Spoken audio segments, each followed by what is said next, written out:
Hi there, traders. This is Brad Goodwood with today's trading action. All right, now the markets have settled down. It's almost like we're back to where we were just after the non-farm payrolls last Friday, right? That whole calamity around dollar yen sort of dropping out of bed and everything else.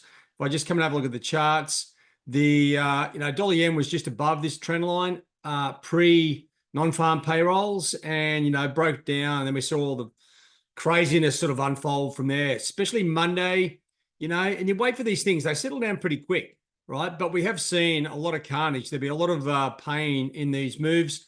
And we're basically, as I said, back to where we were just after the non-farm payroll. So to me, it's starting to look like nothing's changed, right? We're still looking to get short dollars. And the BOJ have, they did hike rates. Like there's very little change. There has been a little bit of a fractious sort of few comments from the BOJ saying they won't hike rates again while the markets are volatile. That's what does that mean, really? I mean, the markets are generally volatile anyway, but what they should have said is we're not going to hike rates if the US fundamentals come back strong. That would make sense. But and if you're looking at a few different articles here, just highlighting this one here, the unwind of the massive yen funded carry trade has room to go. Absolutely, right? If anything, it's reloading. What has happened, right? If I just come back to the daily charts, actually, we've seen a big flush out of positions, right? Stop losses triggered in a lot of pairs at key critical levels, above market levels for some, euro, dollar CAD. Sterling hasn't moved too much. Aussie got sort of ripped apart, as did the Kiwi, right?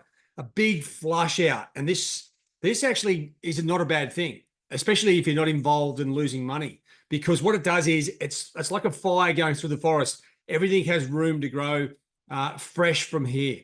So I still think we've got some good conditions coming up. But just having a look at the global markets, right? Just trying to get a feel for what's going on. We still aren't completely settled. US equity futures are up. Okay, the US Treasury yields are slightly up on the day. That's a bit of a mismatch, if anything. And the major currencies, well, they aren't really sure where they're going, right? There's a few independent data releases, Kiwi employment numbers. I think yesterday, they're worse than previous, but not as bad as the forecast, right? So Kiwi goes up a bit. But things are starting to heat up in Australia and New Zealand as far as, they're going to have to join the rate cut sort of fraternity. Because if I look at the where we're cutting rates, Fed, ECB, Swiss National Bank, Bank of Canada, to name but a few, right? And the hike for the Bank of Japan, that's sort of pretty much been taken off the table. But I tell you what, it's a line ball decision there with the Bank of England as well, right? So things to play for. Now, where is the actual action today? So where the markets are, I wouldn't say it's completely normal, but we have settled down. So it'll be interesting to see if there's any significant variations here in the German numbers. Once again, the German numbers spot on usually, right? So check that out as you go through that European session. Halifax, excuse me, house prices. The CAD Ivy PMI is a solid historical number, and when I say well respected, the market respects what the outcome is, stronger or weaker. For those traders trading oil or dollar CAD, we've got the weekly stocks, crude stocks. Might be worth checking that out, especially if you're in the North American session. And that's pretty much all she wrote so far, right? We've got a lot more things coming out tomorrow. But today, it's more like, you know what? Traders are letting everything settle down and just come back to sort of normality, if that's a real thing. But what is important, what I'm liking to see, euro, which has finally sort of had a bit of a move, it isn't going back down just yet, which is good, right? Because we expect the dollar to go down with the US weakness in the numbers, payrolls, etc. So we'll see how that goes. Sterling, well, it's floundering, and dollar yen, well, this is the squeeze, right? I wouldn't be surprised to see this thing squeeze all the way up. Market's been short. Stop losses would have been triggered. Short positions triggered. Now we're back up, 600 points higher from the Monday low. That's going to hurt a lot of pockets, I can tell you. To me, the fundamentals still don't match the technical side of things. I'm still waiting for things to sort of calm down and sort of really line up, right? And that's where, you know what, you can come through, have a look at the previous numbers.